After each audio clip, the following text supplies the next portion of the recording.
이와 같은 더위를 피하기 위한 다양한 노력을 그저 하나의 트렌드라고만 볼 수 없는 이유는 온열 질환자 발생 등 폭염 피해가 급증하고 있기 때문입니다.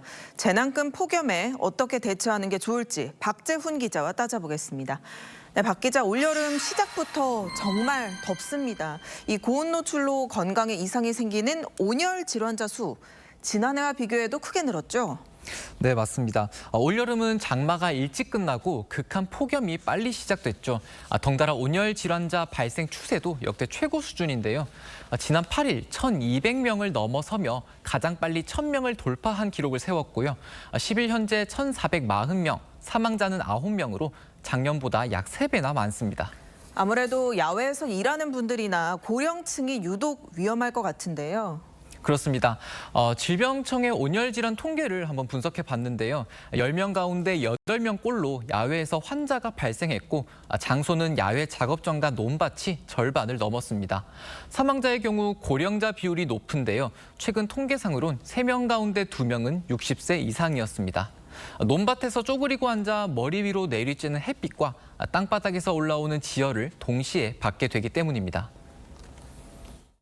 작업하시는 시간 내내 직접적으로 폭염에 노출되는 것이 가장 큰 이유라고 볼 수 있습니다. 조치하지 않으면 열사병에 이르러 생명이 위험할 수도 있습니다. 네, 보통 하루에 가장 더운 시간은 오후 2, 3시쯤이 아닐까 싶은데요. 최근 이 조사 결과를 보니까 오전 시간대 온열 질환 발생이 많았다는 결과도 있더라고요. 이유가 뭘까요? 네, 조사 결과를 함께 보시면요. 올해 서울 지역의 온열 질환자 44%는 오전 10시에서 정오 사이 발생한 걸로 나타났고요. 네. 발생 장소도 절반 이상은 길가로 나왔습니다. 알고 보니 이들의 55%가 오전에 마라톤을 뛰었기 때문이었습니다. 요즘 마라톤 동호회 하시는 분들 많은데요. 운동은 해야겠고 땡볕은 피해야겠고 그러다 보니 오전에 달리기에 나선 거죠. 하지만 한여름엔 오전에도 달리기 같은 고강도 운동은 위험할 수 있습니다. 운동은 개인이 자제할 수 있다지만 이 배달이나 건설 근로자들 일을 쉴 수는 없는 노릇이잖아요. 온열 질환 피해를 줄이는 방법엔 뭐가 있을까요?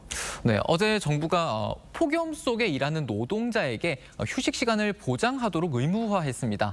다음 주부터 체감 온도가 33도를 넘으면 2시간마다 20분 이상 의무적으로 쉬어야 합니다. 일반적으로 오후 2시에서 5시 사이엔 가급적 야외 활동을 자제하고 커피 대신 물이나 이온 음료로 수분과 전해질을 보충해 주는 게 좋습니다. 특히 고령층과 어린이들은 체온 조절 능력이 약한 만큼 주변에서 잘 살펴봐야 합니다. 특히 농사를 짓는 분들은 대부분 온열 질환으로 사망하는 분들을 보면 혼자 작업을 할 때입니다. 피치 못하게 나가서 작업을 할 때는 반드시 2인 이상이 같이 일을 하는 것이 중요하다고 생각합니다. 누군가 무더위에 힘들어한다면 일단 시원한 곳에서 물을 마시게 하고 필요한 경우 의료진의 도움을 받아야 하는데요. 만일 환자가 의식이 없다면 119 구급대부터 부르는 게 먼저입니다. 의식 없는 환자에게 억지로 물을 마시게 하면 기도로 넘어갈 수 있어 금기 사항입니다. 네, 지구온난화 심각성이 이제 피부로 정말 와닿는 단계까지 됐는데 갈수록 더 더워지는 여름을 무사히 나기 위한 사회적 차원 논의가 필요해 보입니다. 박 기자 잘 들었습니다.